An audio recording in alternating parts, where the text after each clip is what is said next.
Okay, so in the last class we were discussing about the radar cross section.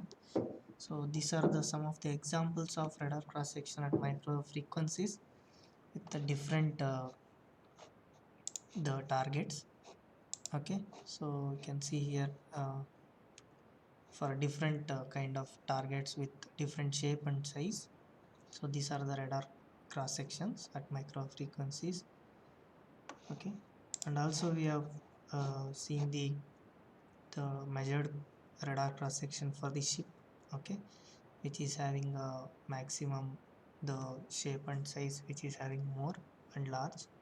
Okay, and so as you vary the frequency, the radar cross section also it will vary. So that depends on the frequency of operation, at what frequency you are going to use the radar for detection of the targets and also to measure the radar cross section. Okay, so you can see here up to 60 gigahertz, so the measurements can be done. So this radar cross section might vary from 100 to, that is 10 to 200 meter square at X band. So it is from 8 to 12 gigahertz. This is the variation of radar cross section. And if you treat the man as a target, okay, so or anything, so you can detect that radar cross section or can measure the radar cross section of the man at different frequencies. You can see at lower frequencies what is the radar cross section, and if you go on increasing the frequency, so how it can be radar cross section can be so vary, because if you go on increasing the frequency, the wavelength of operation it will vary. So based on the wavelength, so the radar cross section will be going to vary. Okay, so at lower frequencies you can see it is the value which is between 0.033 to 2.3. so as the frequency increases, so you can see slightly it will going to increase that radar cross section. And also at the maximum radar cross section in meters, so it will be around 1.5 to 2 it will going to vary. Okay, so this is about the radar cross section. Now coming to the transmitter power, so because when you operate the radar, so the transmitter power is more important, because if you detecting the long range radar, you require more transmit power, and if the range is less comparatively, then you can use the less power which is going to transmit the pulse. Okay, so whatever we used in the radar equation, so the transmitter power is the peak power, it is not the instantaneous of the instantaneous peak power, whichever used the carrier sine wave or pulse. If you use the pulsed signal in the rectangular form, so it is not the instantaneous power, it is the peak power. So now if you take the in the radar equation, so the peak power it is used, but in most of the radar system the average power is of interest, because the pulse energy whatever you will going to get at the peak power, so you have to average over the one cycle, that is whatever carrier frequency you will use. So over one cycle of that carrier frequency, if you average, if you take the average of that power, so that is the average power we need to use. Okay, so if you use that average power, so then um, it will be useful for the detection of the targets. So generally they will consider that in the radar equation as a peak power, then we can relate this peak power to average power with respect to pulse repetition frequency and the period. So based on that we can use the average power. Okay, so you can see here this is the equation which we have already seen. So the average power which is related to the transmitter power, which is peak power, which is having a relation P average equal to Pt into tau by Tp. Tp is the pulse repetition period, tau is the pulse energy. Okay, or pulse period. So whatever tau it is a pulse period, and Tp is the pulse repetition period. Okay, so now this we can replace whatever transmitter power is there in the radar equation, so that we can replace with the average power. Okay, so for detection of aircraft, typically this actually tau into fp, which we can call it as the duty cycle, or we can take the ratio of p average by the peak transmitter power, which will be call it as duty cycle. Okay, so that duty cycle it is for the pulse radar, for the detection of generally for aircraft, it is 0.001, and if you use the continuous wave radar, it is the duty cycle which is having the unity. Okay, so this, if you replace this transmitter power in terms of average power in the radar equation, so this you will get. So we have known for the radar equation, that is the maximum range of the radar in terms of peak power. So that peak power, if you replace by the average power, you will get P average into tau, P average by tau into uh, FP. Okay, so this you can see here. So if you take the transmit power, so you will get P average into TP divided by tau. So this TP you can replace it as FP. So that we have replaced here, and you can, this is the radar equation in terms of average power. Okay, so where here n into a of n is the energy of the pulses which are going to transmit at particular value of n. Okay, and this P average by FP, so that we can actually call it as the energy of the transmitter pulse, so that we can replace it as ET. Okay, so now generally this the bandwidth and time, so which will be the product together, so that will be always equal to, normally we'll take this as a unity for most of the pulse radar application. Okay, so this P average by FP, so that we can replace it as the energy in terms of energy as ET. Okay, so if it is not a rectangular pulse, if it is rectangular pulse, because of the pulse repetition period, you need to take, because sometimes it is off and sometimes it is on, it is having on time and off time if it is a rectangular pulse. So then you cannot so take. So if it is not a, that is rectangular pulse is used, if it is the transmitted waveform is not a rectangular pulse, then you can use the P average by FP in terms of energy, that is ET. Okay, so if you replace that one, you will get the radar equation as in terms of energy, this one. Okay, so now the pulse repetition frequency and range ambiguity. So now if you, what happens if you increase the pulse repetition frequency, or if you decrease the pulse repetition frequency, what will happen, and what is the range which will going to affect. Okay, so now you can see here, so this is one cycle of pulse repetition period, and here second one and third one continuously it will going to transmit the pulse. So this is a one pulse which is transmitted and another pulse, and similarly like that. So now if we have some targets, okay, so now how to detect the target? So now if the true target is there, that means the target is present at a within the maximum unambiguous range. Okay, so this, say for example R, so the unambiguous range which will be defined before the next pulse of the transmission pulse. Okay, so before the next pulse is transmitted, if you receive the echo signal, then we can estimate the target distance. Okay, proper target distance. So now if A, say for example some three targets are there, A, B, C. Now if the target A is the true target, and if it is within the unambiguous range, so then we can able to detect properly. So now we have already known if the second time around echo and multiple time around echoes. What is meant by that? If the first transmitted pulse, if you're going to transmit, and the echo signal will come. So now before echo signal comes, if you transmit the immediately the second pulse, so then the reflection whatever it will happen, so that comes back as a echo, that is second time around echo. So before the echo signal, the first echo signal arrives at the receiver, so if you transmit the second pulse, so then that will give the second time around echo. So that will creates the ambiguity in the range. So what exactly the range of the target. Okay, so if that happens, so whenever you increase the pulse repetition frequency, okay, if your pulse repetition frequency is too high, so then it is the detection of the target is it will be the, yeah, so if you increase the pulse repetition frequency, so if it is too high, that means immediately the transmitted pulse is gone increasing, so then it will produce the second time and multiple time around echoes.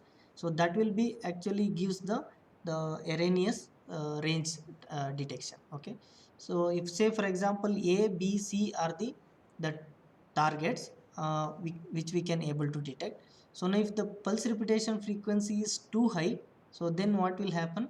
So even if B and C are not targets, it will appear as a target. Okay, so A is already we know which is there as a true target within the unambiguous range.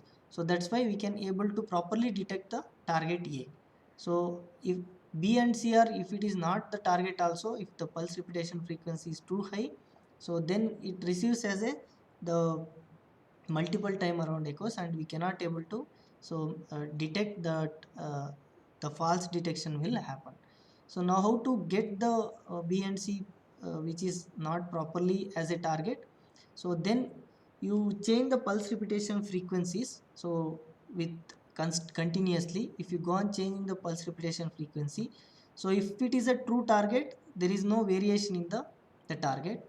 Or if it is any the echoes which is presented as a target, so then you can see it is a there is a variation or disturbance which will appear in the positions. So now in this scenario, if B and C are not the targets, if you continuously vary the pulse repetition period, so then we can observe the B and C are not target because the variation which is there in the uh, B and C positions. So if you take the position of the A, the target A, so which is a true target, there is no variation if you vary the pulse repetition frequency. Okay, so that is how the if you vary the pulse repetition frequency, we can able to detect the target if it is a true target or if it is a second time around echo or multiple time around echoes.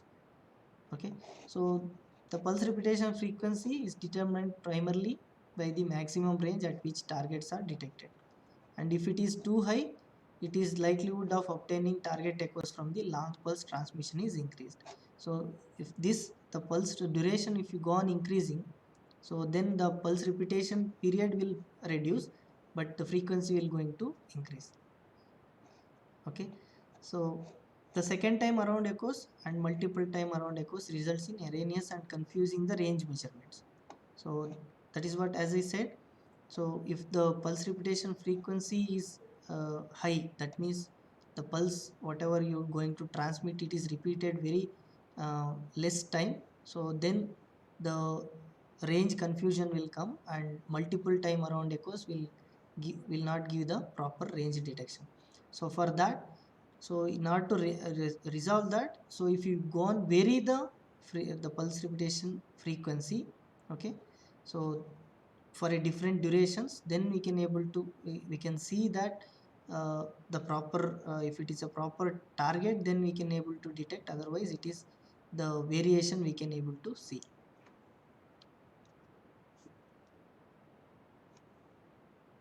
So now coming to the antenna parameters, so because these antenna parameters are the so very much important in the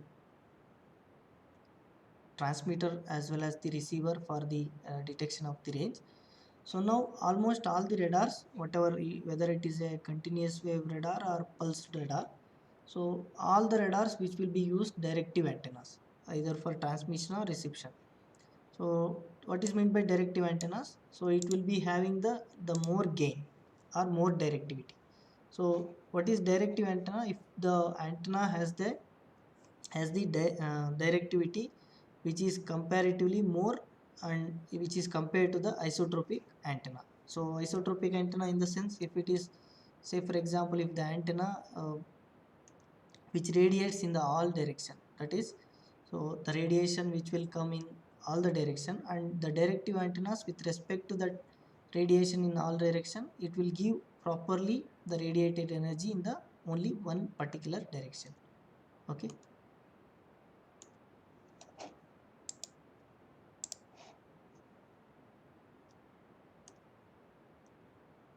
say for example, if the antenna is having a radiated energy in all directions, so if the directive antenna which will give a particular direction the beam or radiated energy, so then it is called as directive antenna compared to this isotropic radiator. Okay, so now we can define the gain of this antenna or directivity of this antenna with respect to the power. Okay, So how the power it is decided? So whatever power, so you will be having two planes, which is azimuth and elevation planes. So if you take like whatever in three coordinate system, whatever azimuthal plane it is there, and also what is elevation plane. So with respect to both theta and as well as the phi, if you treat this as x, y, z, okay. So if you take this is as a pi variation, azimuthal variation, and this is as a elevation variation, okay. So now what is the actual power radiated in a unit solid angle? So with respect to the azimuth and the, so if you take like this as a some beam solid angle, okay. So if the area whatever if you take, so within this area how much azimuthal power variation and the elevation power variation in that solid angle, how much power radiated by this, so whatever antenna, so that we'll take it as a the directive power. So now gain will be the measured in terms of whatever radiated power through this azimuthal and elevation plane, and whatever the power input which is given to the antenna. So that defines the gain of the antenna, that is power radiated per unit solid angle in azimuth, theta, and elevation, that is phi. So here the notations are different, you can use this as theta or this as phi, like that, okay. And power accepted by the antenna from its generator, whatever input power which will going to give, so that ratio it will give the gain of the antenna, okay. So even you can use in terms of the effective aperture, so that also will give gain, so that we'll see later, okay. So in terms of power, so this will be the gain of the antenna, and generally whatever in radar equation we specify this gain as maximum gain, okay. So unless it is not specified as a maximum gain, or if it is average gain, so then if it is, unless if it is specified, we will take in the radar equation as the maximum gain at the resonance frequency or whatever over the bandwidth, okay. So say for example if this is the bandwidth of the antenna, so over the bandwidth whatever the peak power, whatever if it is coming, then we can take this as the maximum gain. So unless it is specified over the either average gain or whatever some other gain, so we have to take it as the maximum gain, okay. So one of the principle, the basic principle of antenna theory, it is a reciprocity reciprocity, that is the antenna which will transmit or receive, so it will be acts as same, that means the properties will remain same. So the gain will be remain same. Say for example if you have the on antenna, if you use as a transmitter, or if you use if you use as a receiver, okay. So either the transmitting gain of this antenna or receiving gain of this antenna will remain same, even though the other properties of this antenna will remain same.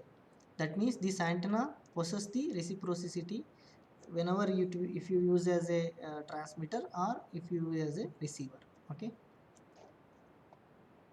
So now this antenna pattern, so whatever radiation pattern we'll call it as, so it is a plot of the antenna gain as a function of direction of radiation. So as I said, so here whatever the direction with respect to spherical coordinates, so you will plot the polar plot, right. So even the elevation plot and as well as azimuthal plot, you will going to plot in the polar pattern. So whatever the antenna pattern you will going to get, so that is gives the antenna gain in particular plane, okay.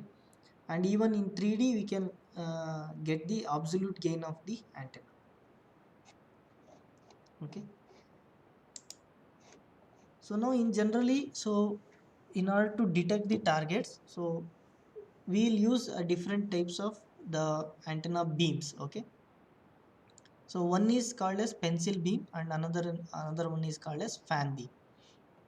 So whenever you have the energy which is directive in both fan and pencil beam which is directive, so now if the both elevation and azimuthal planes having the that is energy which is radiated which is having the same, so then we can this call it as a pencil beam, that is it is perpendicular to the axis, okay.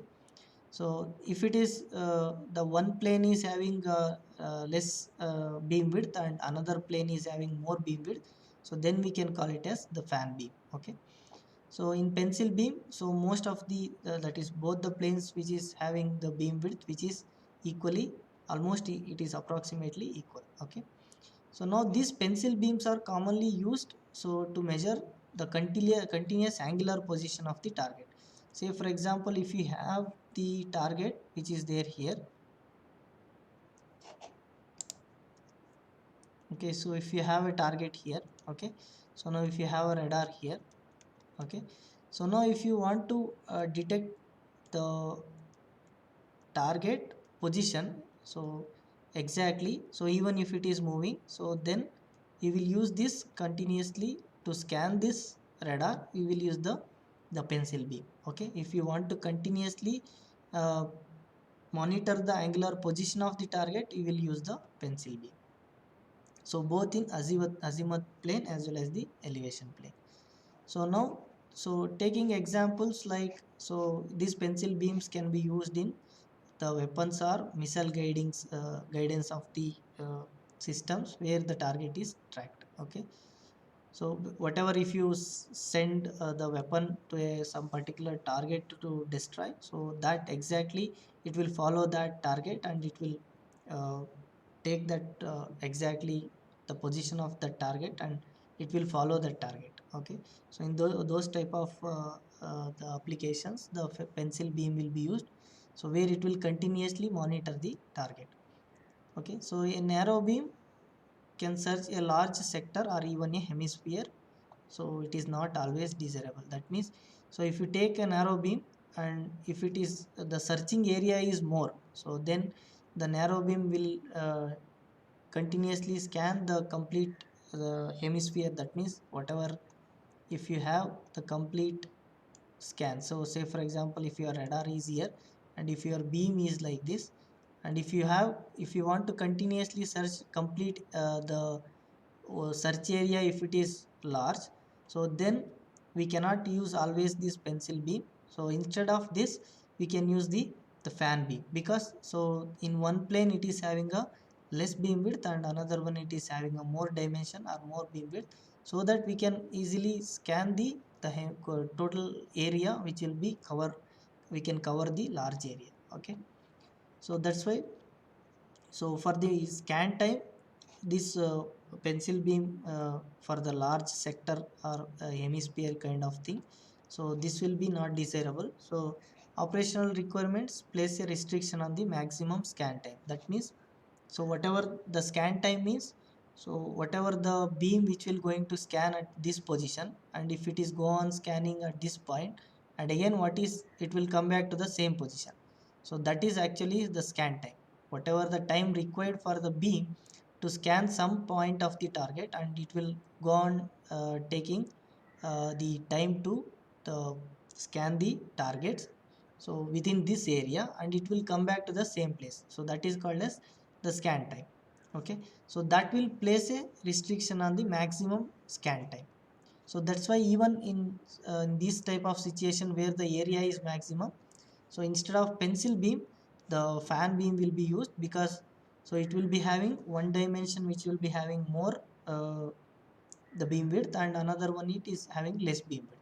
So now where, which plane which will be having a more searchy area, so then you can use the fan beam to search in that area properly. Okay, so now, so fan beams can be generated using even parabolic reflector, so which we with the proper feed, and also we can achieve the beam width in azimuth as well as the elevation, whatever we require the beam width, by using the proper feeding technique in the parabolic reflector, we can achieve the fan beam.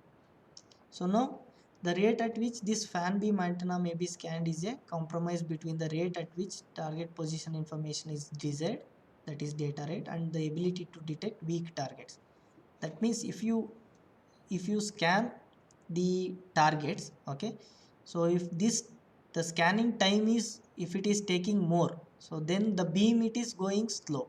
Okay, so if the beam is going slow and the scan time is high, that is the time taken by the beam to scan the targets is high, so then we can call it as the data rate is low, that is low. So that means the scanning time is more and the probability of detection of target is high.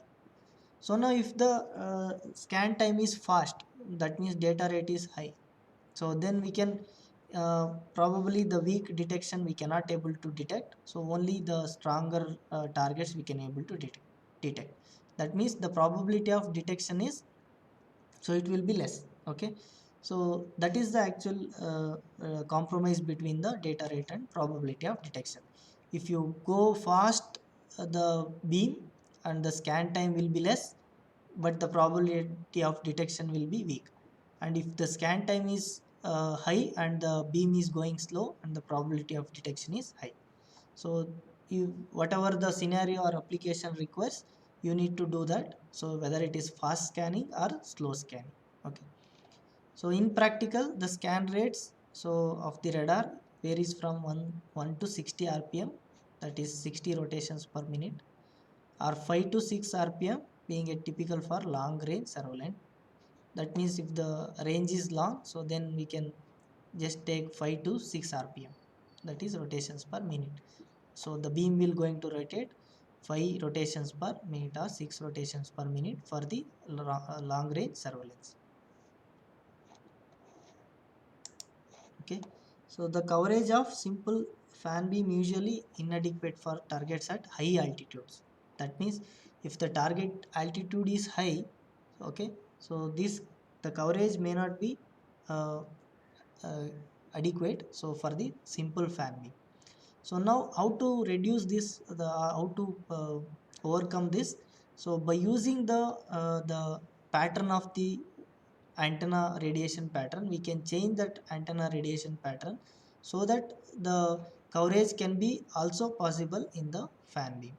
Okay, so because one dimension it is having a more beam width, another dimension it is having less beam width, so one dimension it will radiate more energy and another dimension it will radiate less energy. So because of that energy variation, so then the coverage will be inadequate. So now how to resolve this the coverage?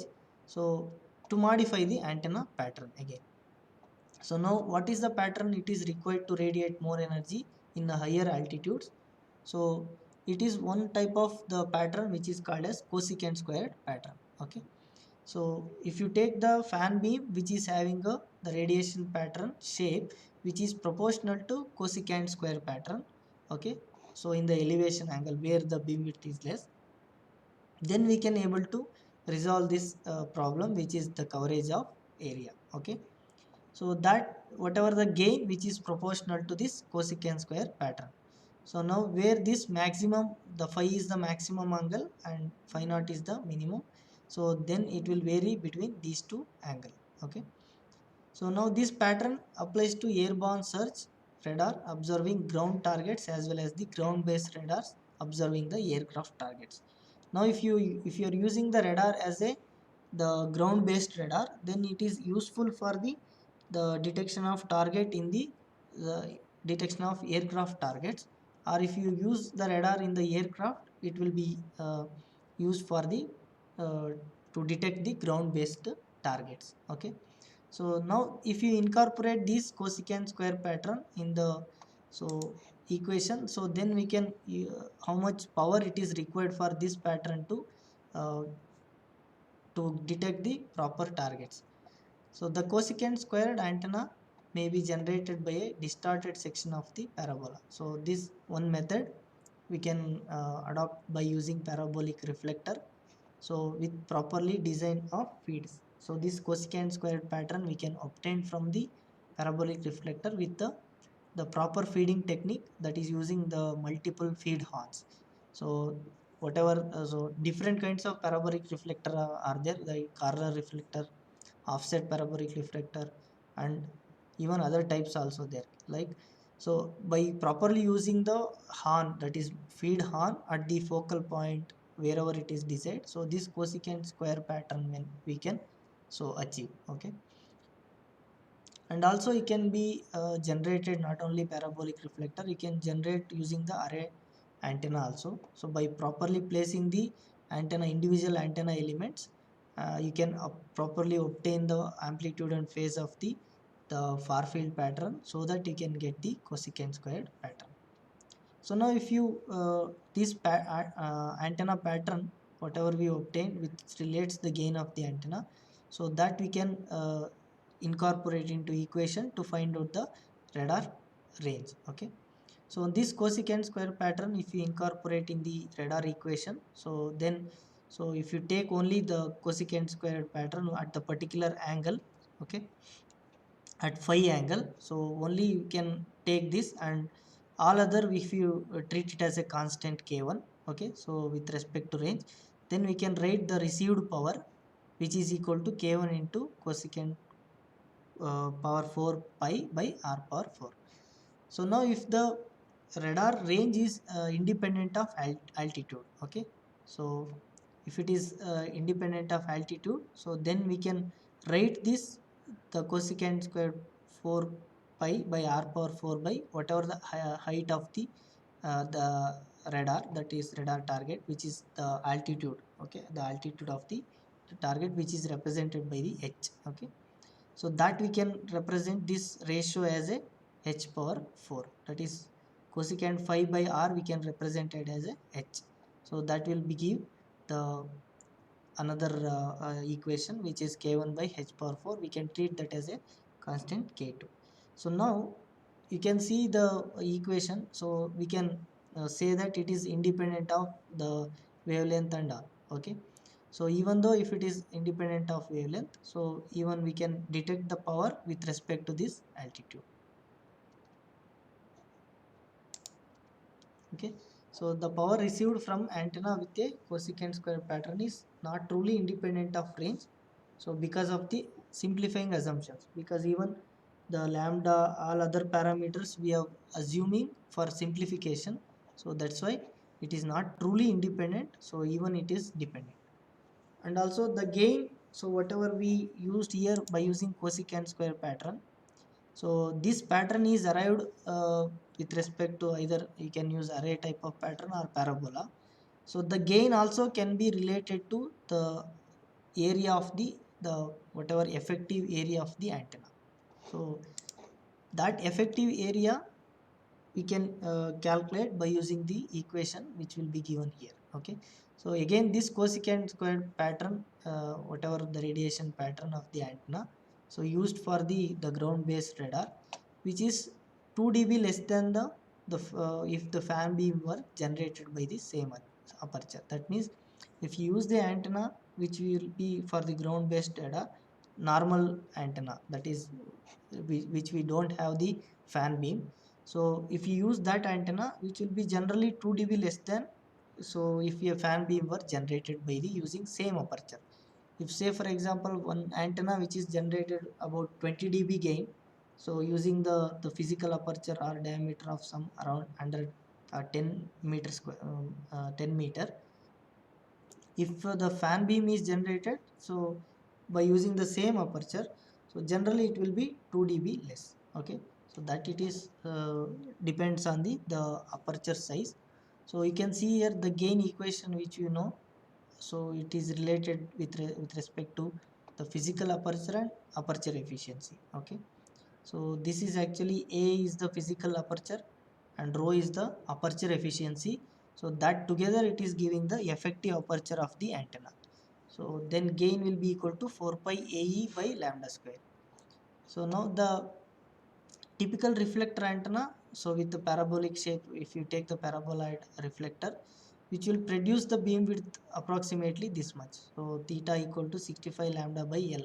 Okay, so where, so this 65 is we treat it as a constant value, and lambda whatever operating frequency, and L it will be the, so the whatever we use the dimension of the antenna.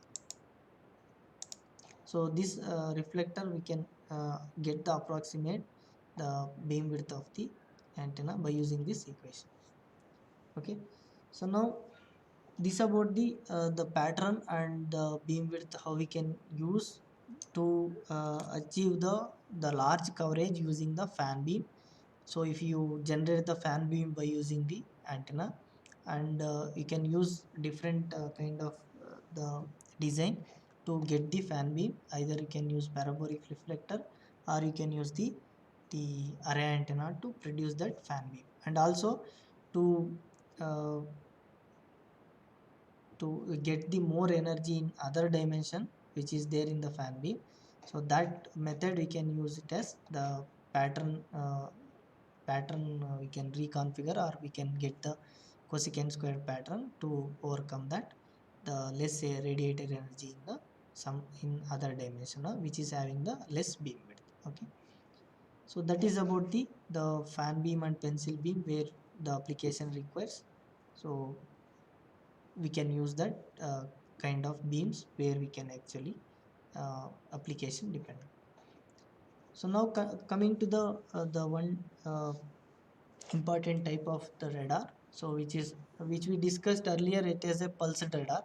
So now this is the continuous wave and frequency modulated radar, FMCW. That is the wave which is used as a continuous wave, and the modulation we can use as a frequency modulation. So how this actually going to work, and how the radar can be detected. So generally in the continuous wave radar, so we'll use actually the frequency shift which is discussed. So which will be call it as Doppler shift.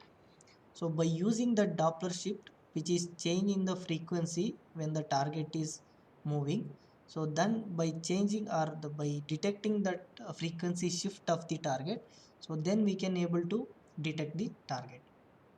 So now what is meant by this, uh, how it will be operated, and what can be, how we can be, the target can be detected using this continuous wave radar, we'll see.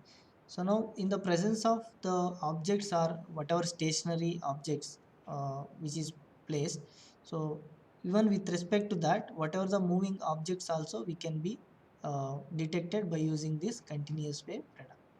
That means, so whenever you have, generally the radar detects, so whenever you have send the signal, and it will, the echo will be written, and you will get the information of the target, like range of the target, and what is the even the other parameters of the targets also, by precisely detecting it. Okay, the unambiguous range, and also what is the transmitter power required for that to detect and all. So that parameters we can uh, get from this whatever transmitted energy, and by receiving the echo energy. So now for the pulse radar we have seen, so we have used the duplexer, and the same antenna on the time share basis we have used.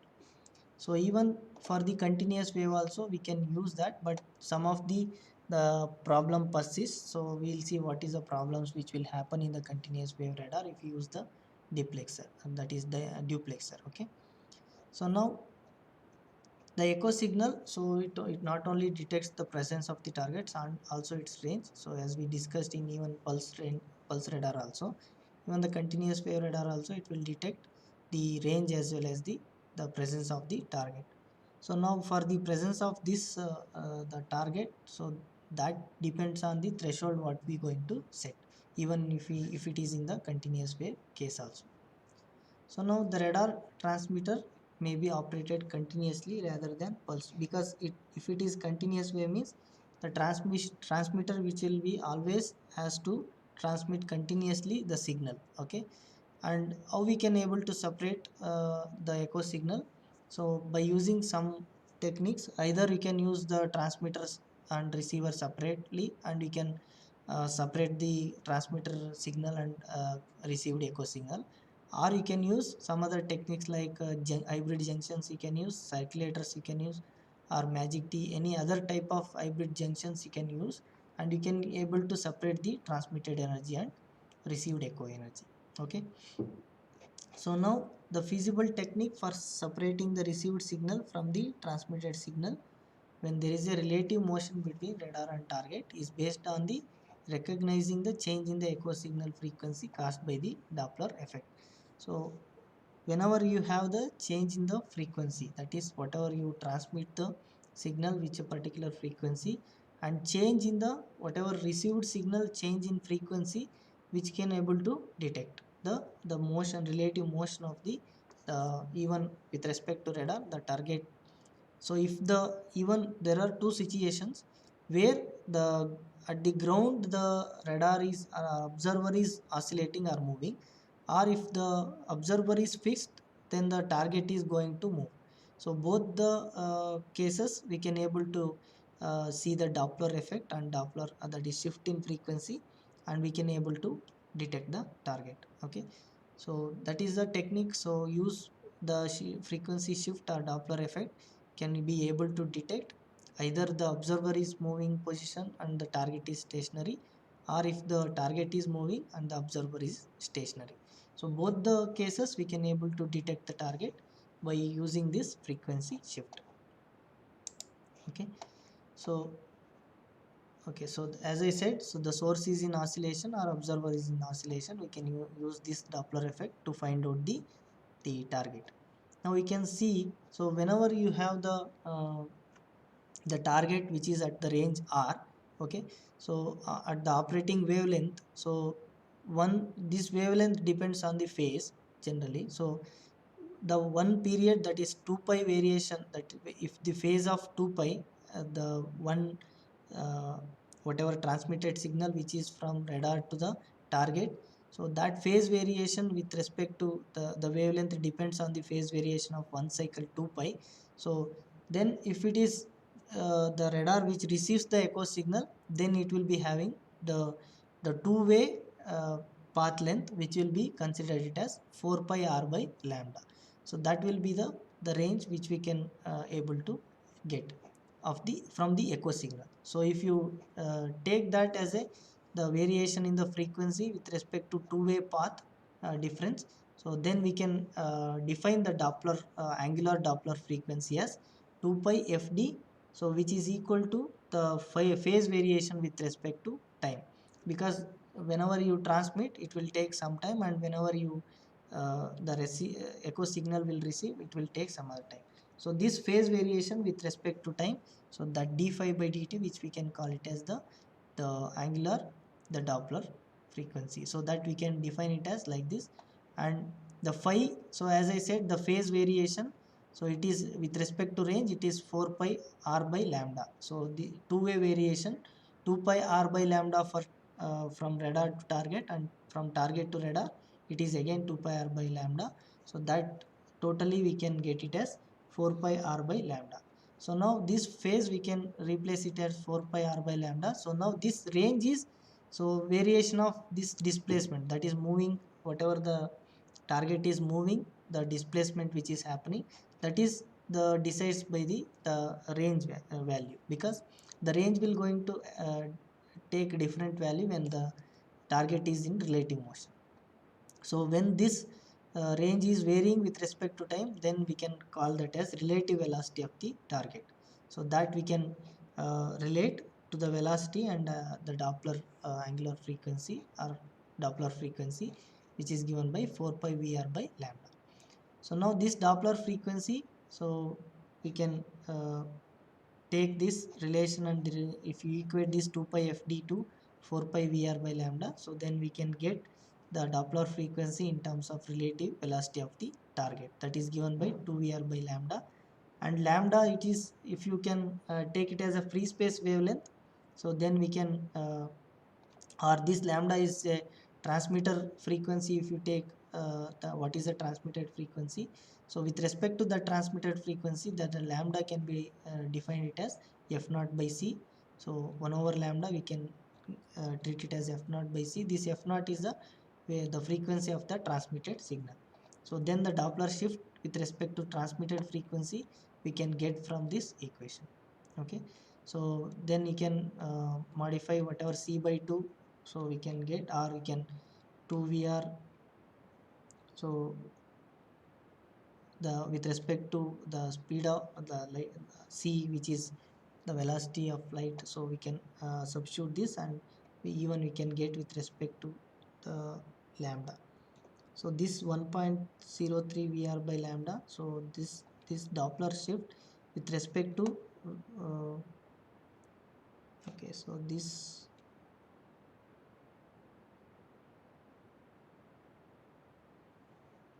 okay, so this 2 VR by lambda, it is a Doppler shift with respect to relative motion or relative velocity. And okay, so this equation 1.03, okay, in between some other relation will be there, so that maybe it is not there. So finally we can get the Doppler frequency which is given by this equation. So that we will see what is the intermediate frequency, that is relation. So now if you plot the Doppler frequency with respect to radar frequency, whatever transmitter frequency, with respect to the range, okay, so different ranges, so then you can get this plot. And so you can see for different ranges how the Doppler frequency will going to shift with respect to transmitted radar frequencies. Okay, so this is a graph. Okay, so this is the relation for the Doppler frequency and as well as the relative phase and transmitter frequency. So then we can able to detect the what is the Doppler shift for the respective relative velocity of the target. Okay. Okay.